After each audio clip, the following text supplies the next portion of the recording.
Okay, सो चलिए start करते हैं आज का क्लास। हमारा बहुत इंपॉर्टेंट क्लास होने वाला है बिकॉज ये जो टॉपिक है ये जेई का बहुत इंपॉर्टेंट टॉपिक है, डिटर्मिनेंट्स, है ना। आज हम लोग डिटर्मिनेंट पढ़ेंगे और समझेंगे कि सबसे पहले डिटर्मिनेंट होता क्या है, डिटर्मिनेंट आया कहाँ से, है ना। वो इंपॉर्टेंट है कि डिटर्मिनेंट कैसे आया, फिर वो होता क्या है, फिर उसके बारे में डिफरेंट प्रॉपर्टी पढ़ेंगे कि डिटर्मिनेंट में ऑर्डर क्या होते हैं, डिटर्मिनेंट कितने ऑर्डर के हमें पढ़ना है ना। फिर उसके बाद प्रॉपर्टीज ऑफ डिटर्मिनेंट क्या होती है, फिर जो जेई से रिलेटेड क्वेश्चन आते हैं वो सारा करेंगे। कोशिश ये है कि एक वीडियो में ज़्यादा से ज़्यादा कवर हो, और कवर कुछ इस तरीके से हो कि बेसिक से उठाया जाए चीज़ों को, है ना।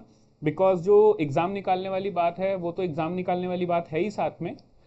फॉर एग्जाम्पल अगर ऐसा है कि हमने डिसाइड किया है कि हम 2 साल का कोर्स 100 लेक्चर्स में कंप्लीट करने वाले हैं, तो हम उसको ऐसा कर देंगे कि 100 लेक्चर्स की जगह पे 130 लेक्चर लेंगे, नंबर ऑफ लेक्चर बढ़ा देंगे। बट पॉइंट ये है कि आपको बेसिक से चीज़ें क्लियर हो कि चीज़ें बनती कैसे हैं, आती कैसे हैं, आपके कॉन्सेप्ट्स क्लियर हो, सो दैट अगर कभी एग्जाम में आपके सामने एडवांस में ये सारी चीज़ें आती है कि ट्रू फॉल्स का क्वेश्चन आ जाए, मैच द कॉलम का क्वेश्चन आ जाए, मल्टीपल ऑप्शंस करेक्ट वाला क्वेश्चन आ जाए, एडवांस में ये सब होता है। तो आप ये छोटी चीज़ों की वजह से फंसे ना, है ना, क्योंकि हमारा टारगेट सिर्फ मेंस नहीं है, हमारा टारगेट मेंस के साथ साथ एडवांस भी है। ओके, सो उसको नज़र में रखते हुए हम लोगों ने चैप्टर्स जो टॉपिक है उनको ऐसे डिज़ाइन किया है कि आप बेसिक से समझो, बेसिक से समझने के बाद फिर जब एक लेवल पे आ गए, आपको सारे कंसेप्ट क्लियर हो गए, उसके बाद जो टॉपिक्स है जेई के लेवल के, उस लेवल के क्वेश्चन बनाएंगे, कैसे क्वेश्चन आते हैं, किस टाइप के आते हैं, कौन से टॉपिक इंपॉर्टेंट है नहीं है, वो एग्जाम की स्ट्रेटेजी तो हम फॉलो कर ही लेंगे। ठीक है, तो डिटर्मिनेंट से स्टार्ट करते हैं। देखो हम लोग करने क्या वाले आज, सबसे पहले हम लोग ये देखने वाले हैं आज कि कलेक्शन क्या होता है। कलेक्शन से स्टार्ट करेंगे, है ना। कलेक्शन जो है सेट कब बनता है, सेट के बाद रिलेशन क्या होता है, रिलेशन के बाद फंक्शन क्या होता है, फंक्शन के बाद मैट्रिक्स क्या होता है। इतना हमें समझना है। ये अगर समझ में आती है 5 चीजें, तो हमें फिर समझ में आएगा कि डिटर्मिनेंट क्या होता है। छठवें नंबर पे हमें समझेगा कि डिटर्मिनेंट क्या होता है। ओके, अब देखो इसमें अगर हम पढ़ रहे हैं कोई टॉपिक, फॉर एग्जांपल जैसे मैं सेट पढ़ रहा हूँ, तो सेट अपने आप में एक पूरा टॉपिक है जिसमें सेट्स के बारे में, उसका रिप्रेजेंटेशन के बारे में, उसके टाइप के बारे में, उसका यूनियन इंटरसेक्शन जिसे हम ऑपरेशन ऑन सेट बोलते हैं, difference, symmetric difference, union of more than two sets, intersection of more than two sets, फिर उसके बाद डी मॉर्गन्स लॉ, जो भी प्रॉपर्टीज होती है। तो जब हम सेट पढ़ रहे हैं तो हम सेट को एक अलग तरीके से पढ़ेंगे, बट जब किसी चैप्टर में यूज होने के हिसाब से उसे पढ़ रहे हैं तो उसे उतनी डिटेल में नहीं पढ़ेंगे जब उसे एज अ चैप्टर पढ़ते हैं। सिमिलरली फॉर रिलेशन, रिलेशन में बहुत सारी चीजें होती है, हमें यहाँ पे बस ये समझना है कि रिलेशन क्या होता है और बेसिक उसके 3 टाइप कौन से होते हैं। बाकी देखा जाए तो रिलेशन में भी यूनियन होता है रिलेशन का, इंटरसेक्शन होता है रिलेशन का, है ना। और रिलेशन में भी आप 3 टाइप से ज्यादा नहीं होते, 3 टाइप नहीं होते, उससे भी ज्यादा टाइप होते हैं। तो सिर्फ हमें उतना ही नहीं देखना है, यहाँ पे हमें सिर्फ 3 ही टाइप देखना है, उससे ज्यादा जो टाइप है वो जब हम रिलेशन पढ़ेंगे वहां देखेंगे। ठीक है, उसके बाद जब फंक्शन पढ़ रहे हैं हम, तो फंक्शन तो काफ़ी बड़ा टॉपिक है। फंक्शन अगर देख ले हम लोग, तो अगर सिर्फ फंक्शन पढ़ाया जाए चैप्टर, तो ये अराउंड 20-25 डेज और 30 डेज भी लग सकते हैं, क्योंकि बहुत सारी चीज़ है। एक साइड पढ़ते हैं हम लोग रियल फंक्शन, जिसमें पूरे स्टैंडर्ड फंक्शन और उनके ग्राफ पढ़ते हैं, है ना। ग्राफ की हेल्प से रेंज डोमेन निकालना सीखते हैं। और एक साइड आते हैं भाई सिर्फ फंक्शन, जिसमें हम डोमेन और कोडोमेन के पर्सपेक्टिव से पढ़ते हैं, जहाँ पे हम लोग 1 1 ऑन 2, उसका इन्वर्स, फिर 1 1 ऑन 2 है तो बाइजेक्टिव है तो उसका इन्वर्स मिलेगा, फिर इन्वर्स फंक्शन के बारे में, फिर फंक्शन का कंपोजिशन पढ़ रहे हैं हम लोग। तो वो फंक्शन अपने आप में एक अलग टॉपिक है, हमें उतना नहीं पढ़ना, फंक्शन क्या होता है बस ये समझ में आ जाए तो हम सीधा आ जाएंगे फिर मैट्रिक्स पे। मैट्रिक्स के लिए भी सेम। तो कोई भी जब न्यू टॉपिक पढ़ रहे हैं तो उसमें प्रीवियस टॉपिक का कितना यूज होता है उसका एक आइडिया हमें होना जरूरी है। अगर आइडिया हमें है प्रीवियस टॉपिक्स का तो वो टॉपिक अच्छे से समझेगा। हमारा पर्पस क्या है, डिटर्मिनेंट समझना, है ना। तो टाइम ज़्यादा नहीं लगाएंगे, स्टार्ट करेंगे। सबसे पहले कलेक्शन क्या होता है, यस, स्टार्ट करेंगे हम लोग कि what is collection. So collection की अगर बात करें तो कलेक्शन कुछ भी ले सकते हो आप लोग, है ना। कलेक्शन फॉर एग्जाम्पल, एक एग्जाम्पल अगर मैं ले लूँ कलेक्शन की, तो कलेक्शन का एक एग्जाम्पल ले सकते हैं हम लोग, कलेक्शन ऑफ बुक्स। आपकी जेई की जो भी बुक है उनका कलेक्शन ले लो, है ना, अरिहंत ले लो, सिंगेज ले लो, आपको जो भी लेना है एरलएस ले लो, है ना, जो भी बुक्स होती हैं यहाँ पे हमारे पास भी शेल्फ में काफ़ी सारी बुक है, हाँ इनमें से जो भी लेना है आप ले सकते हो। ये एक कलेक्शन हो गया। उसके बाद ये नंबर 1 था। नंबर 2 पे क्या लेंगे? Collection of boys. कहाँ पे? अब पूरी धरती की बात मत करना भाई, इतना बड़ा नहीं लेना है। हाँ, इन आर क्लासरूम, हमारी क्लासरूम में जो बॉयज़ है उनका कलेक्शन, है ना। उसके बाद कंसिडर कर सकते हो आप लोग कलेक्शन ऑफ फ्रूट्स,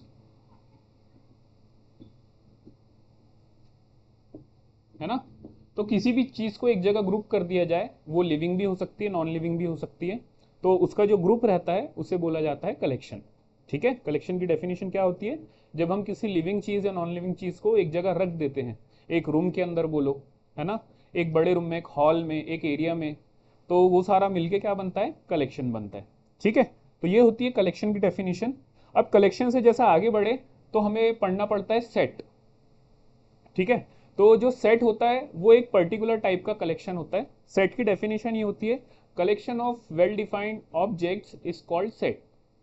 सेट की डेफिनेशन क्या होती है? Collection of well defined object is called set. तो पहले तो उसकी डेफिनेशन लिख लो, ज्यादा फॉर्मल चीजों पे ज्यादा ध्यान नहीं देना है, उसका मीनिंग, उसका इंपॉर्टेंस और यहाँ पे कितना लगने वाला है बस हम लोग उतना समझते जाएंगे। सेट के बारे में देखो, सेट की डेफिनेशन क्या होती है? कलेक्शन किसका?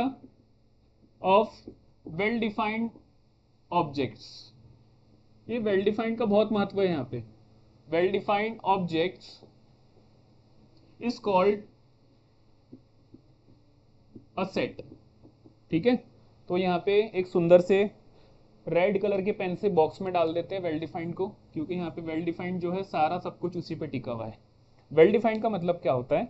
वेल डिफाइंड का मीनिंग देख लो, जैसा फॉर एग्जांपल मैं बोल रहा हूँ collection of toil boys in my classroom, है ना।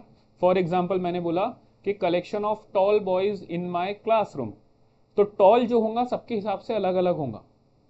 फॉर एग्जांपल मैं 5'10" का हूँ, तो मैं 5'10" का हूँ तो मेरे हिसाब से टॉल की डेफिनेशन अलग है। अब कोई बेचारा 5'2" का है या 5 का है, उसके हिसाब से टॉल की डेफिनेशन अलग होंगी, है ना। तो सबकी नज़र में टॉल जो है वो सेम नहीं होगा। अगर हम बोल रहे हैं एग्जाम्पल के लिए, क्या बोला हमने? Collection of tall boys in my classroom. Classroom बोलो, कॉलोनी बोलो, एरिया बोलो, जो बोलना है वो बोलो। तो टॉल की जो मीनिंग है वो सबकी नज़र में अलग अलग है। जो बहुत छोटा बच्चा है ना, छोटे से अगर कोई बच्चे को बोलेंगे टॉल का क्या है, उसको अगर टॉल का मतलब समझता है बड़ा, तो उससे पूछेंगे टॉल क्या है, तो वो क्या करेगा? अपने बड़े भाई की तरफ इशारा करेगा कि ये जो मेरा भाई है ये मेरे सामने टॉल है ना। उससे बड़े से पूछेंगे तो उससे थोड़ा जो बड़ा दिखेगा उसको टॉल लगेगा। तो टॉल की जो डेफिनेशन है वो सबकी नज़र में अलग अलग होंगी। तो ऐसा कलेक्शन जो सबकी नज़र में सेम नहीं होता, उस कलेक्शन को आप सेट नहीं बोल सकते। ऐसा कलेक्शन जो सबकी नज़र में सेम नहीं होता, उस कलेक्शन को आप सेट नहीं बोल सकते। सेट का मतलब ये है कि ऐसा कलेक्शन जो सबकी नज़र में सेम हो। जैसे for example collection of days in a week. Collection of days in a week, कौन कौन से डेज आते हैं? मंडे आता है, ट्यूसडे आता है, वेडनेसडे आता है, थर्सडे आता है, फ्राइडे आता है और सैटरडे आता है ना। तो ये जो है, जो नंबर ऑफ डेज है इन अ वीक, ये मेरी नज़र में, आपकी नज़र में, किसी की भी नज़र में, छोटा हो बड़ा हो, लड़का हो लड़की हो, सबकी नज़र में ये कलेक्शन कैसा रहने वाला है? सेम रहने वाला है ना। क्योंकि किसी से भी पूछा गया collection of days in a week, तो वो यही बोलेगा कि सर मंडे आता है सबसे पहले, फिर ट्यूसडे, फिर वेडनेसडे, फिर थर्सडे, फ्राइडे, और जो सबसे अच्छा दिन रहता है वो तो भूल गए हम। ऐसा मत करो भाई, यही तो दिन है वो। एक टीचर की लाइफ में संडे ही तो होता है ना, स्पेशली जब आप स्कूल में पढ़ा रहे हो, तो संडे को छोड़ नहीं सकते हम, संडे बहुत इंपॉर्टेंट है हमारे लिए। तो ये जो कलेक्शन है ये सेट बन जाएगा, क्यों? क्योंकि सबकी नज़र में सेम है, सबकी नज़र में एक जैसा है। तो वेल डिफाइंड का मतलब यहाँ पे क्या होता है? जो भी उस कलेक्शन के बारे में बात करे वो वही बोले जो दूसरे ने बोला है, तो उसे बोला जाता है सेट। इतना क्लियर हुआ? इतनी बात समझ में आई? यहाँ तक कोई भी आपको डिफ़िकल्टी है तो आप मेरे से पूछ सकते हो। अभी तक अगर आपको कुछ लग रहा है, इतनी देर में अभी हमने कितनी देर का क्लास कर लिया भाई? अभी हमारा 10 मिनट्स का क्लास हो गया है। तो 10 मिनट्स की क्लास में कुछ भी आपको लगा है, कलेक्शन सेट नहीं समझा हो, तो वीडियो को पॉज करो, कमेंट बॉक्स में लिखो सर कलेक्शन सेट की डेफिनेशन नहीं समझी। ठीक है, अगर हो गया है तो इतना लिख लेते हैं और उसके बाद आगे बढ़ते हैं। और मेरा क्लास में एक ही चीज़ बोलना रहता है सभी को कि जब भी क्लास में बैठे हो तो अच्छे से टेबल चेयर पे बैठो। नहीं है टेबल चेयर तो बेड पे बेटा बेड टेबल ले लो, उस पर बैठो, है ना। वॉल से टिक के नहीं बैठना। एक पेन लो, एक कॉपी लो और जो भी नोट्स बताए जा रहे हैं वो सारे लिखो, जो बताया जा रहा है वो लिखो, है ना। तो उससे क्या होगा, आपके कॉन्सेप्ट क्लियर होते चलेंगे साथ में। ठीक है, तो चलो आगे बढ़ेंगे।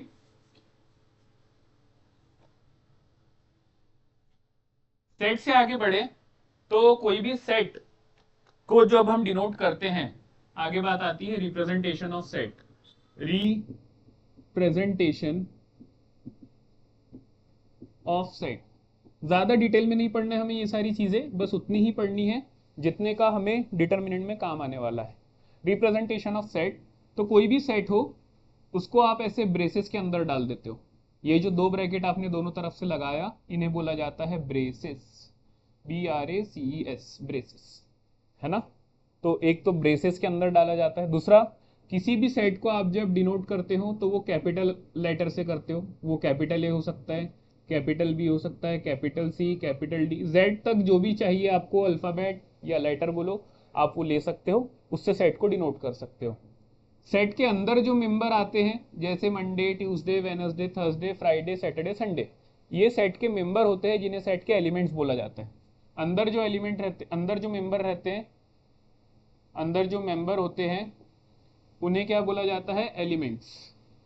अंदर जो मेंबर होते हैं उन्हें क्या बोला जाता है, एलिमेंट्स। ठीक है, एलिमेंट्स को डिनोट कैसे करोगे? एलिमेंट्स को डिनोट करोगे आप स्मॉल लेटर से, स्मॉल लेटर से बोलो या स्मॉल अल्फाबेट से बोलो, it is up to you. ठीक है, बट कैपिटल से नहीं करना क्योंकि सेट के अंदर जो भी मेंबर रहेगा वो स्मॉल अल्फाबेट या स्मॉल लेटर से डिनोट किया जाएगा। कोई स्मॉल लेटर ए से लेके जेड में का कुछ भी हो सकता है। Is that clear to you? ठीक है, इतना समझ में आ गया। आप ए ले लो, बी ले लो, सी ले लो, ये ई कहाँ से आ गया? ये तो बदोबदी वाली बात हो गई, AEGGFFF। ठीक है रहने दो यार। ठीक है, ए के बाद बी के बाद सी आएगा, फिर डी आएगा, फिर ई आएगा। वो बदोबदी वाले का एक सेकंड सॉन्ग आ रहा था भी एक्चुअली में, तो वहाँ से ऐसा कुछ हो गया था। एनीवेज, मजाक था ये। आगे बढ़ते हैं। तो सेट को डिनोट करते हैं कैपिटल लेटर से और उसके मेंबर को डिनोट करते हैं हम लोग स्मॉल लेटर से। अब थोड़ा आगे और बढ़े तो सेट के अंदर के जो मेंबर रहते हैं उनको लिखने के दो टाइप होते हैं। सेट के अंदर के जो मेंबर होते हैं उनको लिखने के दो टाइप होते हैं। एक मेथड होता है रोस्टर फॉर्म, है ना। एक होता है सेट बिल्डर फॉर्म।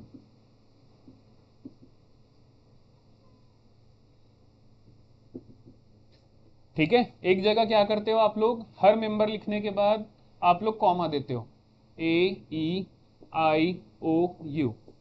जैसे अगर फॉर एग्जांपल मैंने कहा कि जो वॉवल्स होते हैं इंग्लिश के उसका सेट लिखो, तो आप एक जगह लिखोगे इस टाइप से। कितने वॉवल्स होते हैं, AEIOU। ठीक है, सो सबके बाद आपने क्या किया, कॉमा लगाया। एक जगह कैसे करोगे आप, एक जगह लिख दोगे set of all x such that x is a vowel. ठीक है, एक्स क्या है, एक वॉवेल है, तो ऑब्वियसली एक्स जो रहेगा या तो ए हो सकता है, या तो बी हो सकता है, या तो सी हो सकता है, या तो डी, या तो ई। तो सेट को दो तरीके से लिखा जाता है। फिर इसके बाद अगर हम आगे बढ़े रिप्रेजेंटेशन के बाद, तो टाइप्स ऑफ सेट आता है जिसमें एम्प्टी सेट पढ़ते हैं। एम्प्टी सेट पढ़ने के बाद हम सिंगलटन सेट पढ़ते हैं। उसके बाद हम finite, infinite, universal set. Universal set का मतलब ये होता है कि ऐसा सेट जो उस गिवन कॉन्टेक्स्ट में बाकी सारे सेट को अपने अंदर रख रहा है। ठीक है, सारी चीजें यहाँ पे अभी हम फिर से बता रहे हैं आपको, प्रीवियस टॉपिक की जो है बस बेसिक्स आपको पता चल जाए, इतना पता रहना चाहिए। ठीक है, तो देखो यूनिवर्सल सेट की अगर बात करें, यूनिवर्सल सेट क्या होता है, यूनिवर्सल सेट, तो यूनिवर्सल सेट मतलब एक ऐसा सेट, एक ऐसा सेट जो सारे सेट्स को कंटेन करे, मतलब खुद में रखे, कंटेन करे। कहां पे? In the given context. Given context का मतलब ये है कि फॉर एग्जाम्पल आपको दिया हुआ है, फॉर एग्जाम्पल आपको दिया है एक सेट है जिसके अंदर 1 2 3 आ रहा है, बी एक सेट है जिसके अंदर 4 5 6 आ रहा है, और सी एक सेट दे दिया गया जिसमें 1 से लेके 10 तक नंबर्स आ रहे हैं। 1 से लेके 10 तक क्या आ रहे हैं? नंबर आ रहे हैं, 1 2 3 4 5 6 7 8 9 10। तो यहाँ पे सी जो होगा, सी होगा यूनिवर्सल सेट, किसके लिए? बी के लिए भी, और सी यूनिवर्सल सेट होगा किसके लिए? ए के लिए भी। क्यों? क्योंकि ए और बी के जो मेंबर है वो सी में है, सी ये दोनों को अपने पास रख रहा है। Got it? समझ में आया इतना? इतनी चीजें क्लियर हुई सभी को? ठीक है, तो ये सारी कुछ चीजें हैं जो हमें सेट के बारे में पता होना चाहिए।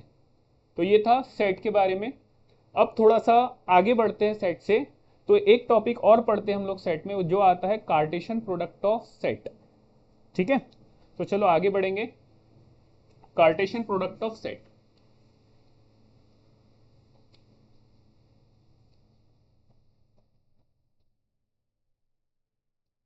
ये लाइन अच्छी बना दो, लाइन ऐसी मीठी मीठी नहीं दिखना चाहिए।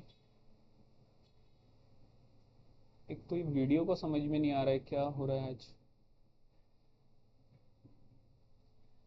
ठीक है, कोई नहीं। हाँ, Cartesian product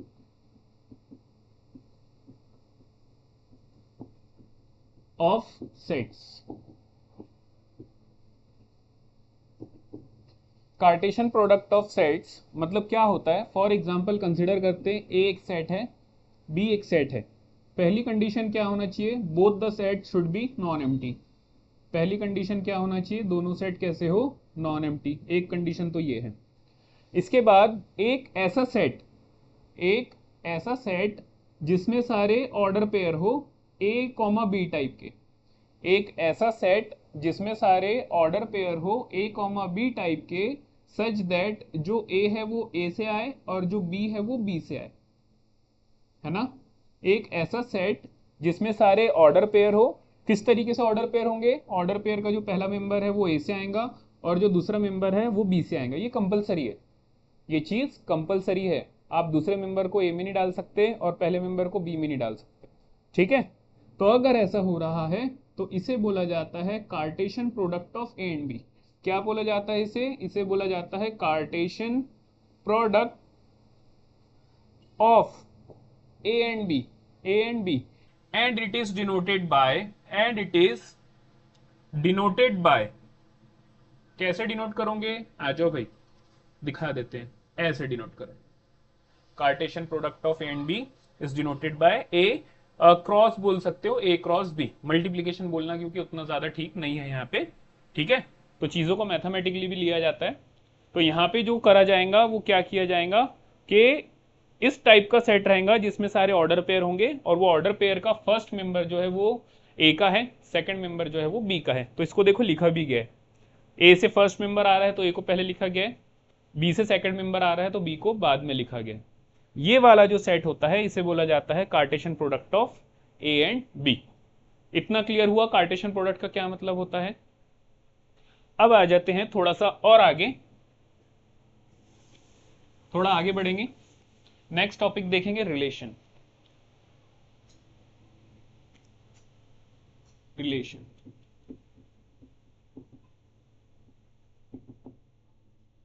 late A and B be two non empty sets, two non empty sets. ठीक है, ए और बी क्या है? दो नॉन एम्प्टी सेट है। Then then set of all elements,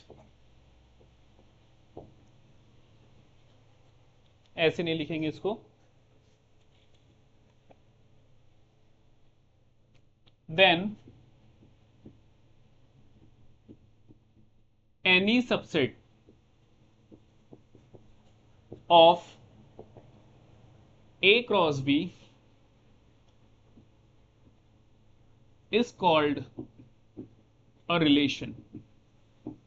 ठीक है, अगर ए और बी दो नॉन एम्प्टी सेट है, ए और बी को हमने अगर क्रॉस में लिख के इस तरीके से कार्टेशियन प्रोडक्ट बनाया तो ये एक सेट बन गया। इस कार्टेशियन प्रोडक्ट का जो कोई हम एक सबसेट कंसिडर कर ले, सबसेट क्या होता है, हाँ सेट अगर हमने पढ़ा है तो हमें सबसेट भी पता होना चाहिए। एक चीज छूट गई हमसे, सबसेट क्या होता है, जैसे ये सेट है तो उसके बाद आता है सबसेट। सबसेट का मतलब ये होता है कि जैसे फॉर एग्जांपल ए एक सेट है जिसमें मेंबर है 1 2 3 4, ठीक है। बी एक मेंबर है जिसमें सॉरी ए एक सेट है जिसमें मेंबर है 1 2 3 4, बी एक सेट है जिसमें मेंबर है 1 और 2। तो जो बी है, बी को सबसेट बोलेंगे किसका, ए का, ठीक है। और इसको लिखेंगे कैसे, इस तरीके से, ये होता है सबसेट का सिंबल। बी को सबसेट बोला जाएगा ए का, और लिखेंगे इस तरीके से। सबसेट का मतलब क्या है, ये जो बी सबसेट कब होगा ए का, जब इसके सारे मेंबर किस में हो, ए में हो। अगर किसी सेट के सारे मेंबर किसी दूसरे सेट में जा रहे हैं तो उस सेट को सबसेट बोला जाता है, वो वाले सेट का जो इसके अंदर बेचारा रह रहा है। जैसा कि काइंड ऑफ एक पूरे घर के अंदर एक रूम, तो एक रूम क्या हो गया, पूरे घर का सबसेट हो गया। क्यों, क्योंकि एक रूम में जो लोग रह रहे हैं वो पूरे घर के अंदर जो लोग हैं उनका कुछ ही हिस्सा है ना। फॉर एग्जाम्पल आपका 2 BHK का घर है, 3 BHK का घर है, तो एक बेडरूम में 2 लोग रहेंगे, 3 लोग रहेंगे। तो एक बेडरूम में जो लोग रह रहे हैं और पूरे घर में जो लोग रह रहे हैं, तो बेडरूम क्या हो गया, सबसेट हो गया, और जो पूरा घर हो गया वो सेट हो गया। क्यों, क्योंकि जो एक रूम के अंदर लोग हैं वो ऑब्वियसली कम रहेंगे, और पूरे घर में जो दूसरे रूम्स में भी रहते हैं और हॉल में भी हमारे बच्चे वगैरह रहते हैं, तो उससे ऑब्वियसली वहां पे क्या रहेंगे, ज्यादा लोग रहने वाले। तो एक जो रूम में लोग रहेंगे और एक जो पूरे घर में लोग रहेंगे, तो जो घर है वो सेट है, और जो एक रूम में लोग रह रहे हैं वो क्या है, सबसेट है। बात समझ में आई, एग्जाम्पल समझ में आया, ठीक है। तो ये होता है सबसेट, ठीक है। तो यहां पे जो सबसेट बोला गया वो सबसेट का मतलब आपको पता होना चाहिए। अब किसका सबसेट बोला जा रहा है, then any subset of A cross B. बात किसकी चल रही है, ए क्रॉस बी की। अब अगर कोई ए क्रॉस बी का सबसेट है, मतलब इसका सबसेट है, तो उसके मेंबर भी कैसे होंगे, जैसे इसके दिखते हैं, है ना। जैसे ए क्रॉस बी के मेंबर दिख रहे हैं वैसे ही उसके सबसेट के मेंबर दिखेंगे। तो अगर कोई रिलेशन हम आर लिखे तो उसके मेंबर किस टाइप के होंगे, सेम टाइप के होंगे, ए कॉमा बी, जिसमें कंडीशन क्या होंगी, जो पहला मेंबर है वो ए से ही आना चाहिए और जो दूसरा मेंबर है वो बी से ही आना चाहिए।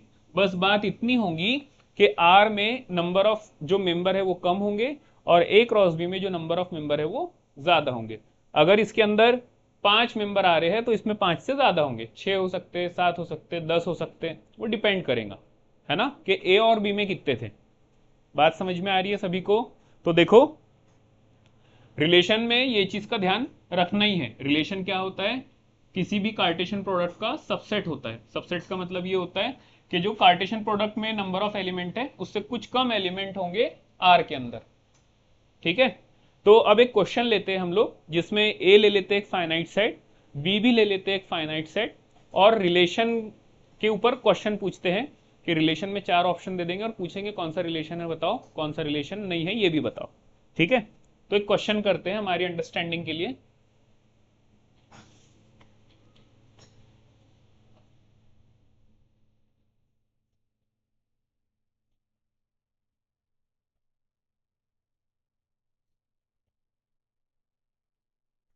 देखो एक क्वेश्चन लेते हैं, let a is equal to 1 2 3 and b is equal to 4 5।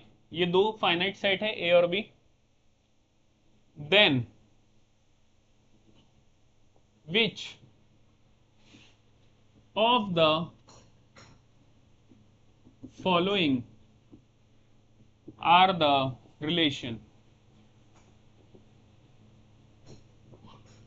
Option A, sorry ऐसे बराबर नहीं आएगा यहाँ पे, ये सब गर्मी की वजह से होता है ना, जो एरर आता है ना काम में, ठीक है। मजाक कर रहे। हाँ, तो सबसे पहले ले लेता हूं मैं 1 को जोड़ देता हूं 4 के साथ, 2 को भी जोड़ देता हूं मैं 4 के साथ, 3 को जोड़ देता हूं मैं 5 के साथ। ये आर है, देखो फिर एरर आ रहा है। दूसरा आर जो रहेगा उसमें 1 जाएगा 5 के साथ, 2 जाएगा 4 के साथ, और फिर 1 जाएगा, यहाँ पे कॉमा आएगा बीच में, फिर 1 जाएगा 4 के साथ। तीसरा एक ले लेते हैं, ठीक है।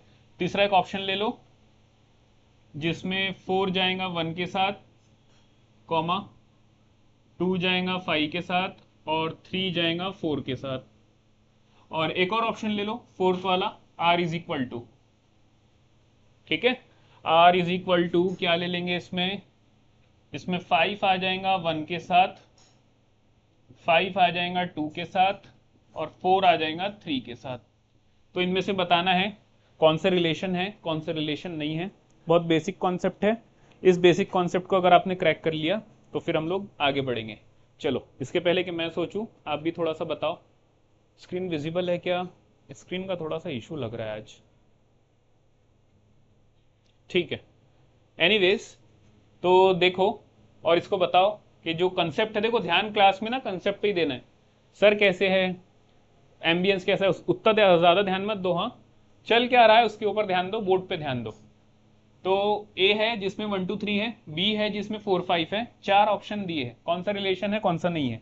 एक अच्छा सा रेड पेन ले लेंगे इसके लिए। देखो भाई, रिलेशन की जो कंडीशन होती है वो क्या होती है, ए क्रॉस बी का मतलब कार्टेशियन प्रोडक्ट का सबसेट होगा। फर्स्ट मेंबर हमेशा फर्स्ट सेट से आना चाहिए, सेकंड मेंबर हमेशा सेकंड सेट से। तो यहाँ पे देखो, फर्स्ट वाला फर्स्ट से आ रहा है, सेकंड वाला सेकंड से, फर्स्ट वाला फर्स्ट से, सेकंड वाला सेकंड से, फर्स्ट वाला फर्स्ट से, हाँ तो ये रिलेशन है, राइट। यहाँ पे देखो रिलेशन के लिए फर्स्ट वाला फर्स्ट से आ रहा है, सेकंड वाला सेकंड से चलेगा, फर्स्ट वाला फर्स्ट से सेकंड, हाँ फर्स्ट वाला, हाँ चलो ये भी चलेगा, रिलेशन है। क्या होती है रिलेशन की कंडीशन, जितने भी ऑर्डर पेयर उसके अंदर रहेंगे, हर ऑर्डर पेयर में जो फर्स्ट कोऑर्डिनेट बोलो या फर्स्ट कंपोनेंट बोलो, हमने 10th में पढ़ा है एक चीज, कौन सा वाला, ये यहाँ पे एक्स वाई लिखते थे वहां पे हम, तो इसको फर्स्ट कंपोनेंट बोलो या फर्स्ट कोऑर्डिनेट बोलो, ठीक है, वो अंडरस्टूड है। इसको सेकंड कोऑर्डिनेट या वाई कोऑर्डिनेट तो वहां बोलते थे, यहाँ पे सेकंड कोऑर्डिनेट बोलो, या तो इसको सेकंड कोऑर्डिनेट बोलो या सेकंड कंपोनेंट बोलो। तो जब भी ऐसे ब्रैकेट में कॉमा देके 2 एलिमेंट लिखते हैं तो फर्स्ट वाला रहता है फर्स्ट कोऑर्डिनेट, सेकंड वाला रहता है सेकंड कोऑर्डिनेट। गॉट इट, ठीक है। तो ये सेकंड वाला भी रिलेशन है।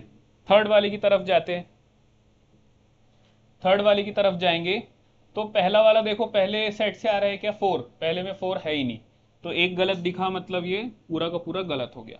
एक भी ऑर्डर पेयर ऐसा नहीं मिलना चाहिए जिसमें फर्स्ट एलिमेंट सेकंड सेट से आ जाए, ठीक है, क्योंकि बात किसकी चल रही है, बात चल रही है यहाँ पे ए क्रॉस बी की। ये चीज मैं मेंशन कर दूं मैं आपको कि बात किसकी चल रही है यहाँ पे, ए क्रॉस बी की। मतलब पहला मेंबर हमेशा ए से ही आना चाहिए और दूसरा मेंबर हमेशा बी से ही आना चाहिए। एक कटा मतलब पूरा क्रॉस हो गया, गलत है, वो रिलेशन नहीं है। दूसरा वाला देखो ये भी रिलेशन नहीं है, क्यों, क्योंकि 5 जो है पहले सेट में नहीं है दूसरे में। तो रिलेशन पहचानने का ये मतलब होता है कि अगर एक भी ऑर्डर पेयर में ऐसा हो रहा है कि फर्स्ट मेंबर सेकंड सेट से आ रहा है तो वो रिलेशन नहीं बन सकता। पूरे के पूरे सेट के अंदर जितने ऑर्डर पेयर आ रहे हैं उनमें हर मेंबर, हर पहला कंपोनेंट पहले सेट से होना चाहिए और हर सेकंड कंपोनेंट सेकंड सेट से होना चाहिए। Is that clear? क्लियर सभी को? तो ये रहेगा इस तरीके से रिलेशन की डेफिनेशन। अब एक चीज का यहां पे ध्यान दो, रिलेशन में क्या हो रहा था, रिलेशन में ये हो रहा था कि देखो जब हम कोई रिलेशन लिखते हैं, एक चीज और बताता चलूं मैं आपको, रिलेशन जब हम लिखते हैं तो रिलेशन कहां से कहां पे लिख रहे हैं, ए से बी पर, क्योंकि फर्स्ट वाला जो ऑर्डर पेयर आ रहा है, फर्स्ट वाला जो कोऑर्डिनेट आ रहा है वो ए से आ रहा है, सेकंड वाला जो ऑर्डर पेयर आ रहा है वो बी से आ रहा है, ठीक है, ऑर्डर पेयर नहीं, फर्स्ट सेकंड वाला कोऑर्डिनेट। ये थोड़ा सा हौच पौच हो रहा है, फर्स्ट कोऑर्डिनेट जो आ रहा है वो ए से आ रहा है, सेकंड कोऑर्डिनेट जो आ रहा है वो बी से आ रहा है ना। तो फर्स्ट कोऑर्डिनेट जहां से आता है उसे बोला जाता है डोमेन ऑफ रिलेशन, उसे क्या बोला जाता है, डोमेन ऑफ रिलेशन। ये चीज को याद रखना। सेकंड मेंबर या सेकंड कोऑर्डिनेट कहां से आ रहा था, बी से या सेकंड वाले सेट से, तो इसे बोला जाता है कोडोमेन, कोडोमेन ऑफ रिलेशन। बात समझ में आ रही है? क्या बोला जाएगा इसे, कोडोमेन ऑफ रिलेशन। और अच्छे वर्ड्स में अगर आप बोलोगे तो इसे रेंज बोलते हैं। इसे अगर आप और अच्छे वर्ड्स में टर्मिनोलॉजीज में डालोगे तो इसे रेंज बोलते हैं। क्यों हमारे केस में रेंज बोलेंगे, ऐसा क्यों बोलेंगे? क्योंकि जो सारी इमेजेस बनती है ना, डोमेन से आप उठाते जा रहे हो फर्स्ट कोऑर्डिनेट और उधर डालते जा रहे हो, सेकंड बी वाले के कोऑर्डिनेट के साथ मिला के ऑर्डर पेयर बनाते जा रहे हो। तो जो ये नंबर्स है, ये वाले जो नंबर है जो बाद में आते हैं, उन्हें क्या बोला जाता है? रेंज बोला जाता है। अगर देखो अच्छे से समझा देता हूं ये चीज को मैं आपको, आप कंफ्यूज ना हो। इसको मिटाना सही नहीं है, क्वेश्चन मिटा सकते हैं।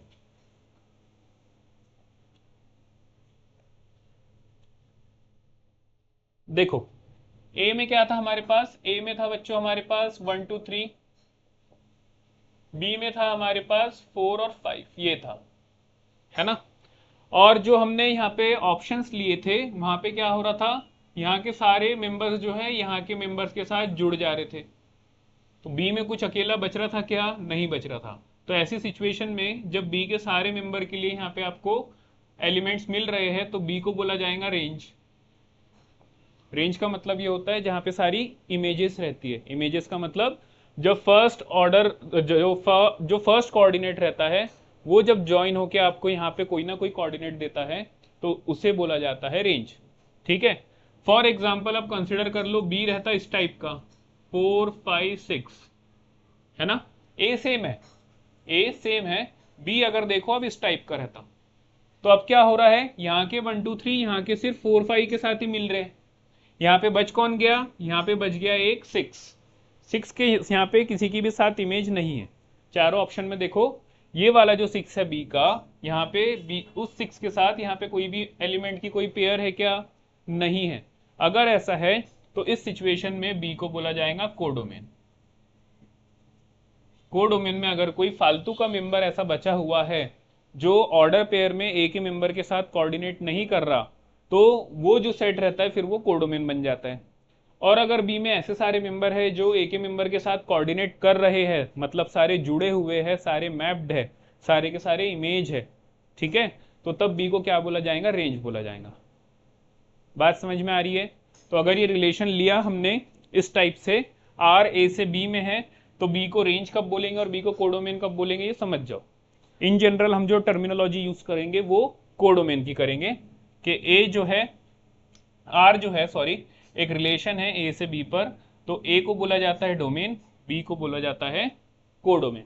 ठीक है। और कोडोमेन और रिलेशन में क्या डिफरेंस होता है, कैसे डिफरेंस देखा जाता है, वो अभी हमने आपको एक्सप्लेन कर दिया। अब यहाँ पे 4 ऑप्शन है हमारे पास। देखो यहाँ पे हो क्या रहा था, यहाँ पे ऐसा हो रहा था, आप कौन सा देख लो, 1 1 1, कोई एक मेंबर एक से ज्यादा में ज्वाइन हो रहा है क्या? देखो 1 2 3 अलग अलग है। हाँ ये वाला देखो, बी देखो, बी ऑप्शन में क्या हो रहा है? इस तरीके से अगर मैं बनाऊं, इस तरीके से अगर मैं बनाऊं, यहाँ पे ले लूं मैं 1, यहाँ पे ले लूं मैं 2, यहाँ पे ले लूं 3, यहाँ पे ले लूं 4 और ये 5, तो ये ए है, ये बी है।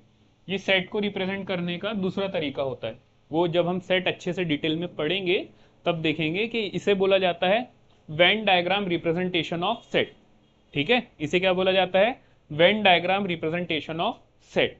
ठीक है, तो ये 1 है, ये 2 है और ये 3 है और ये 4 और ये 5। अब सेकंड वाला जो ऑप्शन देखेंगे बी, उसमें क्या हो रहा है? 1 पहले गया था 5 पे, है ना। अब आगे क्या हुआ? 1 चले गया 4 पे,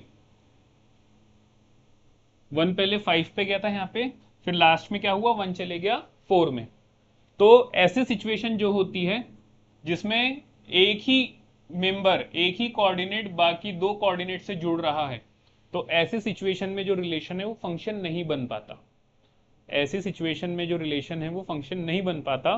फंक्शन की क्या कंडीशन होती है? फंक्शन की ये कंडीशन होती है कि जो डोमेन है उसका हर एक मेंबर कोडोमेन के एक मेंबर के साथ ही जुड़ा होना चाहिए। क्या बोल रहे हैं हम? डोमेन का हर मेंबर कोडोमेन के एक ही मेंबर के साथ जुड़ा होना चाहिए। डोमेन में कोई भी ऐसा मेंबर ना हो जो कोडोमेन के एक से ज्यादा मेंबर के साथ जुड़ा हुआ हो। फंक्शन की कंडीशन समझ में आई सभी को? फंक्शन की पहली कंडीशन क्या होती है? डोमेन का कोई भी मेंबर कोडोमेन के एक से ज्यादा मेंबर के साथ जुड़ा होना नहीं चाहिए। ठीक है, तो फंक्शन की डेफिनेशन देखो, अब इंट्रोडक्शन आ रहा है फंक्शन का। फंक्शन की डेफिनेशन क्या होगी? फंक्शन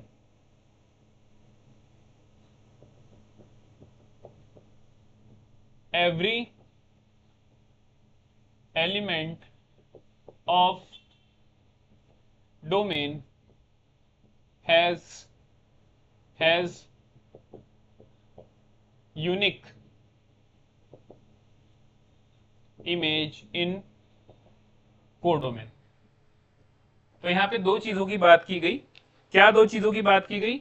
एक तो चीज ये थी कि यहाँ पे बोला गया कि डोमेन का हर एलिमेंट सबसे पहले तो जुड़ा होना चाहिए कोडोमेन के किसी ना किसी एलिमेंट के साथ।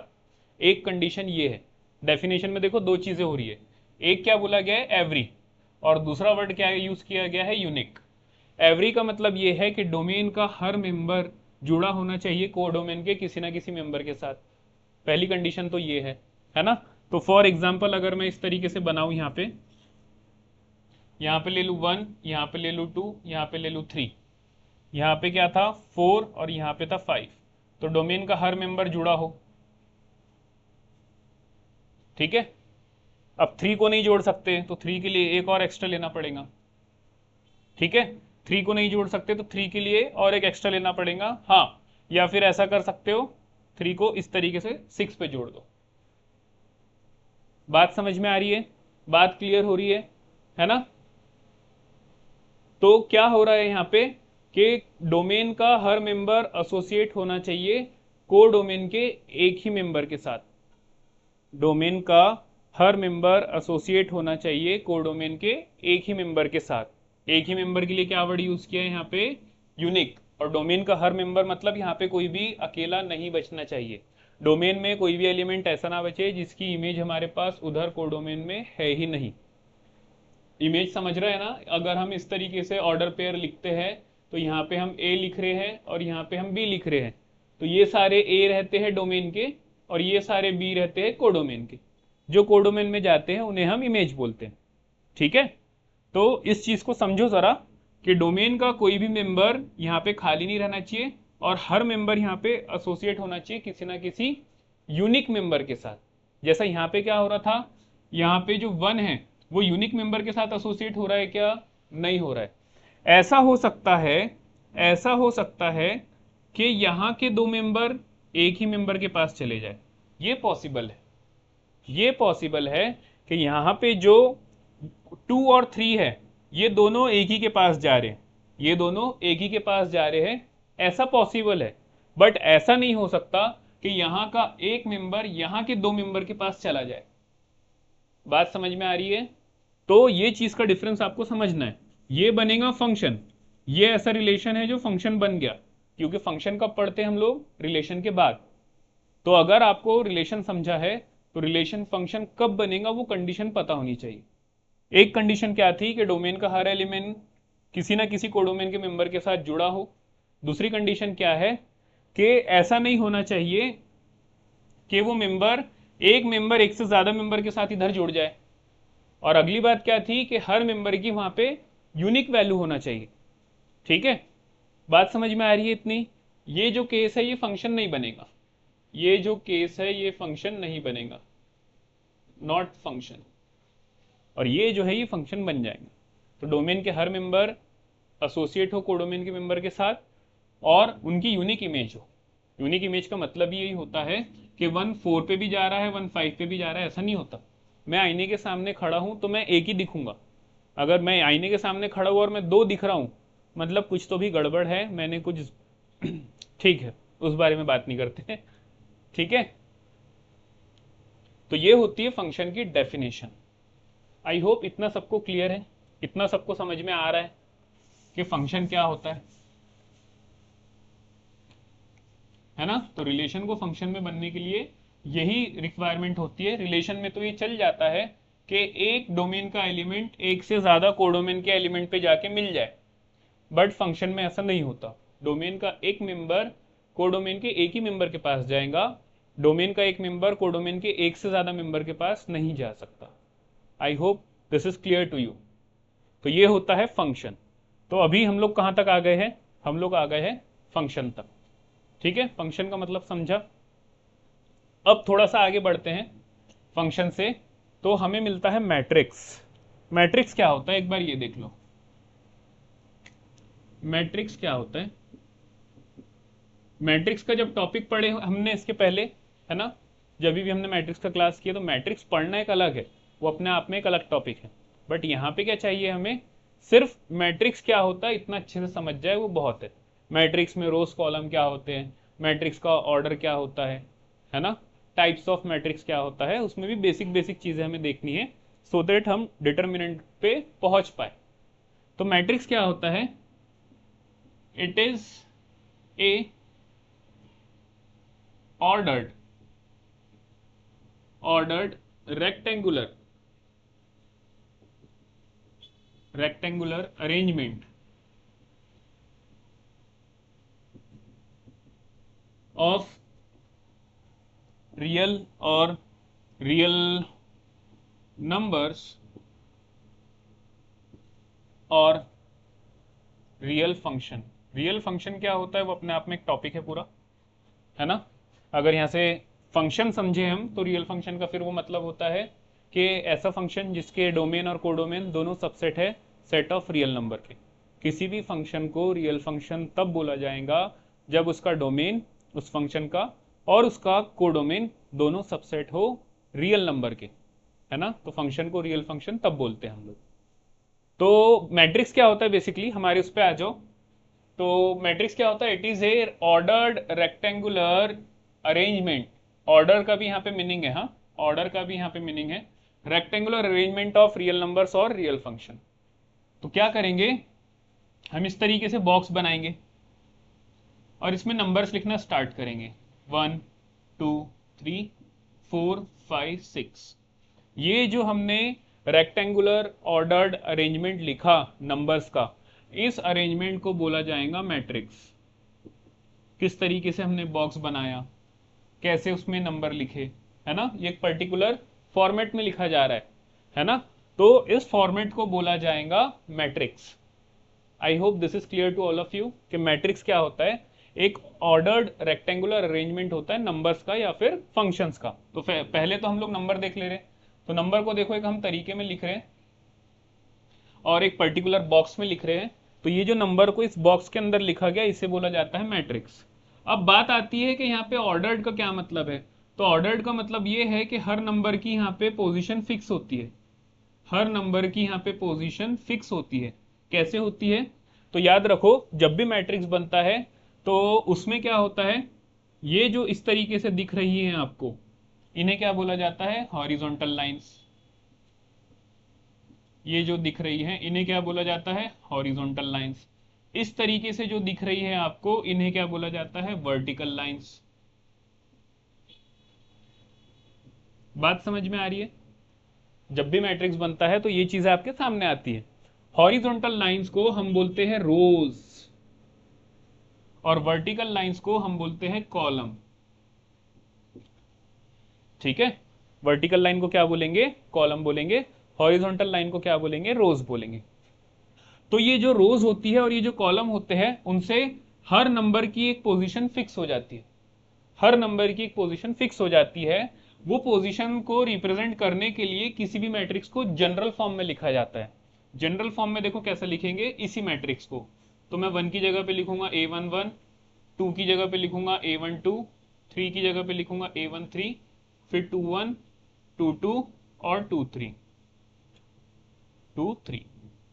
ये जो मैंने मैट्रिक्स लिखा इस मैट्रिक्स के लिए, इससे ये समझ में आ रहा है कि जो 1 है वो कहां पर है? A11 पे है। अब A11 का मतलब क्या? तो नीचे में सफिक्स में ये जो नंबर लिखा हुआ है इसमें जो पहला वाला 1 है, फर्स्ट वन, वो किसको बताता है? वो रिप्रेजेंट करता है रोज को। और जो सेकंड वाला 1 है वो किसको रिप्रेजेंट करेगा? कॉलम्स को। बात समझ में आ रही है? इतना क्लियर हो रहा है? जैसे मैंने A12 ले लिया, A12 ले लिया तो यहाँ पे जो 1 है वो रो को रिप्रेजेंट करेगा और जो 2 है वो कॉलम को रिप्रेजेंट करेगा। तो क्या समझ में आ रहा है, ये जो A11 है ये फर्स्ट रो फर्स्ट कॉलम में, क्या समझा यहां से हमें कि ये जो A11 होगा मतलब ये जो पोजीशन है ये कौन सी पोजीशन है, फर्स्ट रो फर्स्ट कॉलम की। अगर A12 लिखा है तो ये कौन सी पोजीशन है, फर्स्ट रो सेकंड कॉलम की। इसलिए यहाँ पे ऑर्डर्ड बोला जाता है। ये ऑर्डर बोलने का क्या मतलब होता है, हर मेंबर जो लिखा जाएगा उसकी एक पोजीशन होगी, वो अपनी जगह पे खड़ा रहेगा, और वो पोजीशन क्या होंगी इस तरीके से। बात समझ में आ रही है, जहां वो खड़ा रहता है वो देख लो कौन सी रो कौन से कॉलम में, पहले रो को लिख दो बाद में कॉलम को लिख दो। अगर वो फर्स्ट रो में खड़ा है तो पहले 1 लिख दो, अगर फोर्थ कॉलम में खड़ा है तो 1 के बाद 4 लिख दो। तो अगर उस A14 लिखा जा रहा है तो इसका ये मतलब है कि जो भी मेंबर है वो फर्स्ट रो में है और फोर्थ कॉलम में है, तो चुपचाप वहां पे चले जाओ। है ना, हम ऐसा एरिया में जाते हैं कहीं तो लिखा रहता है गली नंबर 15 में चले जाओ, तो उसके लिए हमें बताया जाता है यहाँ से पलटो ऐसे जाओ, है ना। तो वो सारी चीजें यहाँ पे यूज होती है। तो ये होता है मैट्रिक्स। अब मैट्रिक्स में थोड़ा सा आगे हम लोग और बढ़े तो मैट्रिक्स में ऑर्डर क्या होता है, ऑर्डर ऑफ द मैट्रिक्स। थोड़ा सा आगे अगर हम लोग बढ़े तो यहाँ पे देखा जाता है ऑर्डर, ऑर्डर ऑफ मैट्रिक्स।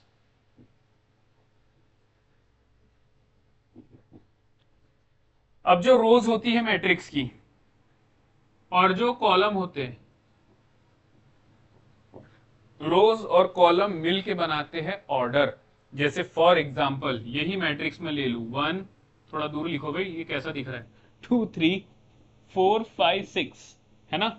इसमें रोज कितनी है, तो रोज कैसे समझ में आती है, जो हॉरिजॉन्टल लाइन होती है, तो एक हॉरिजॉन्टल लाइन दूसरी हॉरिजॉन्टल लाइन, रो कितनी है 2। कॉलम कितने, जो वर्टिकल लाइन होती है वो कॉलम होते हैं, तो 1 2 3, कॉलम कितने 3, और बीच में लगा देंगे ऐसे क्रॉस, जैसा अभी हमने कार्टेशियन प्रोडक्ट में लगाया था। ठीक है, क्लियर इतना। तो पहले हमने रोज लिखा फिर क्रॉस करके हमने कॉलम लिखे, तो 2 क्रॉस 3, या फिर इसको पढ़ेंगे अच्छे से 2/3। अगर मैथमेटिकल लैंग्वेज में देखेंगे तो क्या पढ़ा जाएगा, 2/3। तो ये जो लिखा हमने 2/3 इसे बोला जाता है order of the matrix. Order of the matrix कौन बनाता है, रोज बनाती है। कैसे बनता है, पहले नंबर ऑफ रोज लिखो बाद में नंबर ऑफ कॉलम लिखो। ठीक है, तो ये होता है ऑर्डर ऑफ द मैट्रिक्स। इसे मैट्रिक्स के ऐसा नीचे लिखा जाता है। मैट्रिक्स के मेंबर को ऐसे डिनोट किया जाता है स्मॉल अल्फाबेट से, उनकी पोजीशन के साथ। मैट्रिक्स को जब डिनोट करना है तो कैपिटल अल्फाबेट का यूज करते हैं, लाइक A B C, जैसे आप लोग सेट को डिनोट करते थे उस तरीके से। बात समझ में आई, ऑर्डर का मतलब समझा।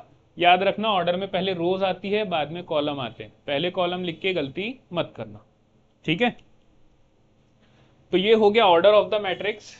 अब टाइप्स ऑफ द मैट्रिक्स में अगर हम लोग जाए, टाइप्स ऑफ द मैट्रिक्स तो वैसे 2 टाइप के होते हैं, उनमें नंबर ऑफ मेंबर कितने हैं कैसे है वो टाइप के।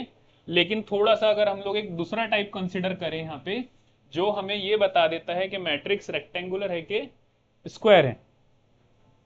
ठीक है, तो मैट्रिक्स जो होते हैं वो 2 टाइप के पढ़ते हैं हम लोग। एक पढ़ते हैं स्क्वायर मैट्रिक्स, एक पढ़ते हैं हम लोग रेक्टेंगुलर मैट्रिक्स।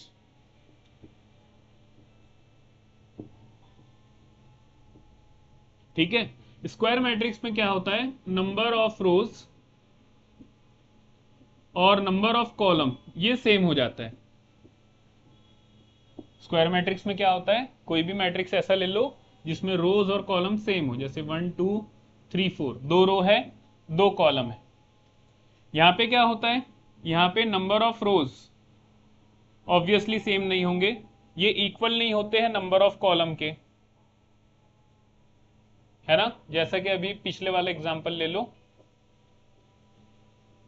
तो इसमें रो 2 है और कॉलम 3 है।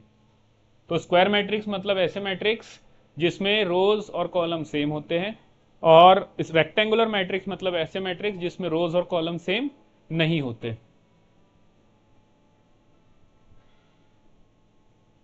बात समझ में आ रही है, सारा सब कुछ क्लियर है भाई, यहां तक क्लियरली समझ में आ रहा है। ठीक है, कुछ लग रहा है अभी भी, तो अभी वीडियो कितनी देर का हो गया हमारा, हाँ इतनी देर जो हमने पढ़ा उसको आप लोग स्टॉप करके पॉज करके, स्टॉप नहीं करेंगे, पॉज करेंगे, वो करके 6 समझ लो। तो फिर हम लोग आगे बढ़ते हैं। अब आएंगे हम लोग हमारे डिटर्मिनेंट पे। ठीक है,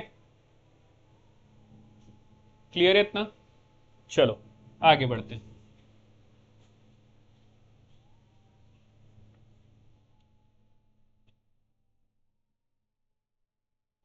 आगे बढ़ेंगे। अब फॉर एग्जाम्पल कंसिडर कर लो एफ एक फंक्शन है, एफ एक फंक्शन है ए से लेकर बी पे। ठीक है, फंक्शन हमने पढ़ लिया है, ए डोमेन बी को डोमेन, ये भी हमें पता है। बस कंसिडर ये करना है कि ए जो है, ए इज अ सेट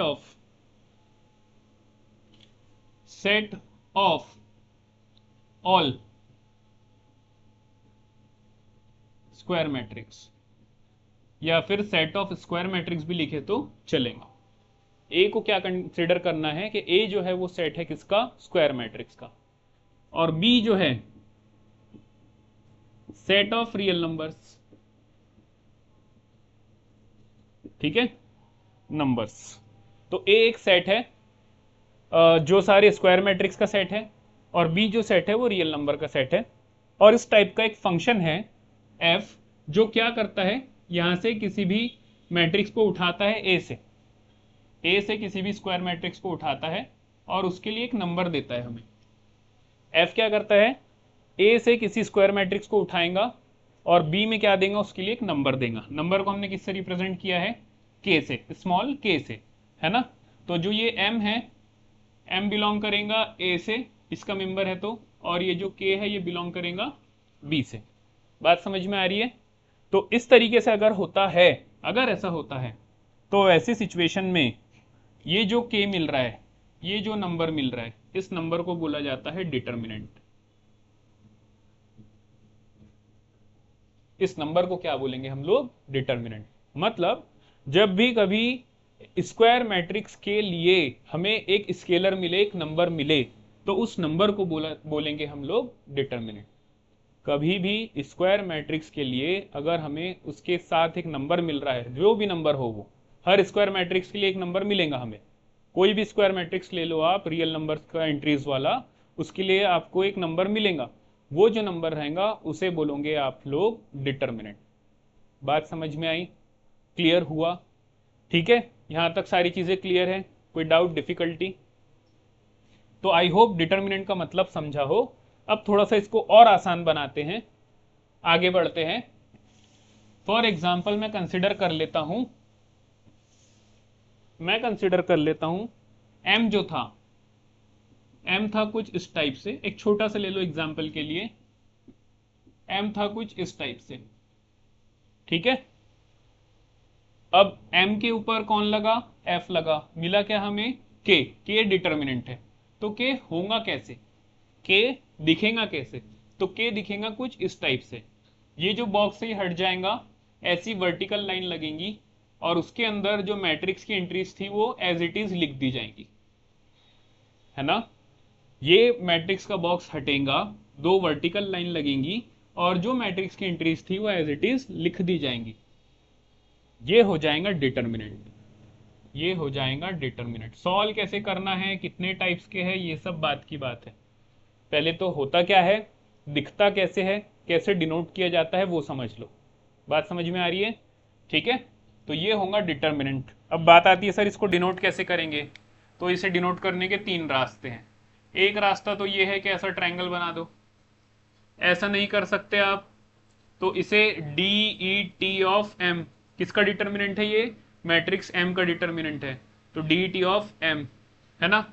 ऐसा कर दो। ऐसा भी नहीं कर सकते तो ऐसी वर्टिकल लाइन बना के अंदर एम लिख दो, है ना। अगर ऐसा भी नहीं कर सकते तो ऐसी वर्टिकल लाइन बनाओ दो और बीच में क्या लिख दो, एम। क्यों? क्योंकि डिटर्मिनेंट हम ले रहे हैं किसका, मैट्रिक्स एम का। अब एम जरूरी नहीं है कि यही मैट्रिक्स हो, एम कोई भी मैट्रिक्स हो सकता है। कंडीशन ये है कि वो स्क्वायर मैट्रिक्स होना चाहिए। स्क्वायर मैट्रिक्स का मतलब अभी हमने पढ़ा जिसकी रोज और कॉलम सेम। तो कोई भी स्क्वायर मैट्रिक्स के लिए आपको एक डिटर्मिनेंट पक्का से मिलने वाला है, क्योंकि वो फंक्शन ही इस हिसाब से लिया गया और उसको ऐसे लिखा जाता है, इस तरीके से डिनोट किया जाता है। बात समझ में आ रही है? यहाँ तक सारी चीज़ें क्लियर है। तो ये होता है कि डिटर्मिनेंट आया कहाँ से, क्या होता है, कैसे दिखता है, कैसे डिनोट किया जाता है। अगला सवाल आएगा इसका कि इसको सॉल्व कैसे किया जाएगा।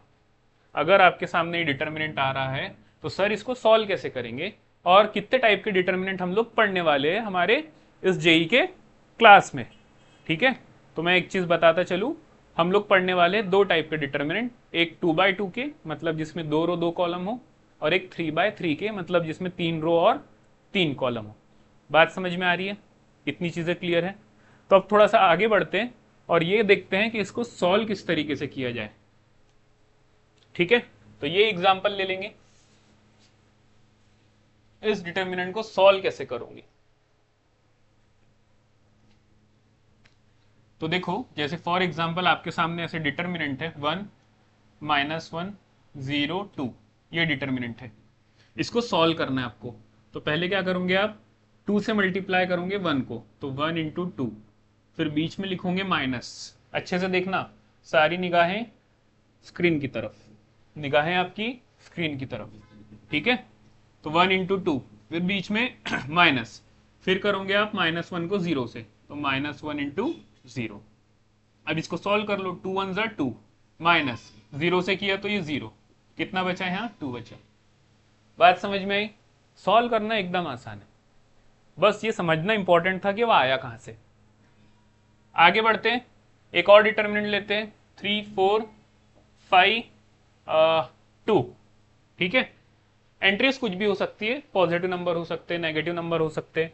थोड़ा और अगर अच्छे से समझना है तो इसमें नेगेटिव लगा लो। चलो सॉल्व करना है सर, कैसे करेंगे, पहले -2 को 3 से, तो 3 × -2, फिर बीच में माइनस तो आता ही है, बीच में माइनस तो आता ही है। फिर क्या करेंगे सर, 4 को 5 से, तो 4 × 5।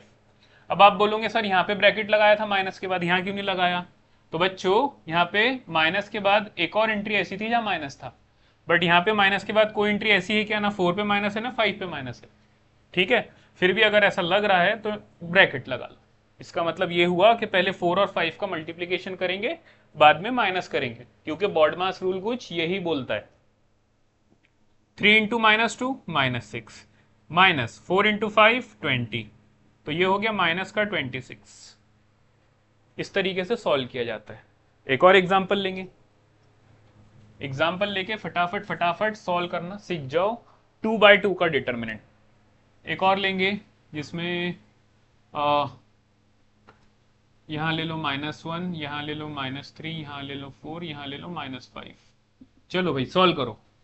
तो -1 को मल्टीप्लाई करेंगे पहले सर -3 से, फिर बीच में माइनस तो पक्का ही है, फिर ब्रैकेट लगा लो सर, 4 को माइनस करेंगे, 4 को मल्टीप्लाई करेंगे -5 से। ये बताओ इसका रूल क्या आ जाएगा, 3 1 = 3 और इंटू में माइनस माइनस प्लस, तो ये हो गया 3 माइनस 4 5 = 20 -20, तो ब्रैकेट लगाने से काम आसान हो गया। तो 3 माइनस माइनस प्लस 20, तो ये कितना हो गया 23। तो ऐसी कुछ भी एंट्रीज आए, प्रोसीजर वही है कि पहले ये वाला मेन डायगोनल बोलते हैं इसे पहले सॉल्व किया जाए, फिर इसको बाद में, ये नंबर 1 पे, ये वाला नंबर 2 पे। ठीक है, ये वाला जो एरो सॉल्व किया जाएगा ऐसे याद रखने के लिए, ये पहली बार, और ये वाला जो एरो सॉल्व किया जाएगा ये वाला दूसरी बार माइनस के बाद, और बीच में माइनस लगाना कंपलसरी है। तो ये चीज समझ में आई? ठीक है, तो अभी चीज़ों को यहीं रोकते हैं हम लोग, क्योंकि आगे देखो, आगे हम लोग ये सीखने वाले हैं कि 3/3 का अगर 3 रो और 3 कॉलम वाला डिटर्मिनेंट आ जाए तो कैसे सॉल्व करेंगे, कितने वेज होते हैं उनको सॉल्व करने के, है ना, एक से ज्यादा वे भी होते हैं 3/3 के मैट्रिक्स डिटर्मिनेंट को सॉल्व करने के। ठीक है, तो वो नंबर ऑफ वेज देखेंगे कैसा होता है। उसके बाद कुछ क्वेश्चन ले लेंगे जो इसके ऊपर और 3/3 पे भी सॉल्व हो जाए। उसके बाद प्रॉपर्टी पढ़ने वाले हैं। तो अब ऐसी क्लास कंटिन्यू चलते जाएंगी। आज का क्लास हमारा लगभग 1 आवर का हो गया है, तो क्लास को यहीं स्टॉप करते हैं सो दैट आपकी कंटिन्यूटी मेंटेन रहे। क्योंकि मैं को पढ़ाने बोलेंगे आप, तो मैं तो पढ़ाऊंगा, लेकिन आप और हम साथ में पढ़ें, है ना। सर पढ़ा रहे हैं और बच्चे का जो कॉन्सेंट्रेशन है वो बाहर जा रहा है, तो फिर ऐसी सिचुएशन में चीज़ों को रोकना सही है। ठीक है, तो आज के लिए इतना ही रखते हैं और मिलते हैं न्यू क्लास में। तब तक के लिए चैनल को सब्सक्राइब करके रखो, बहुत ही वैल्यूएबल कंटेंट है ये आपके लिए, आपके एग्जामिनेशन पॉइंट ऑफ व्यू से, स्पेशली एडवांस के पार्ट में। वीडियो को शेयर करो फ्रेंड्स के साथ, सो दैट और भी फ्रेंड्स आपकी ये चीज़ देखें। वीडियो को लाइक करो, है ना, और बेल आइकन को प्रेस करके रखो कि ऐसे वीडियो अब आपको डेली मिलने वाले हैं, तो आप ये चीज़ से दूर ना रह जाओ। ठीक है, तो मिलते हैं नए वीडियो में नए टॉपिक के साथ। तब तक के लिए have a nice day to all of you.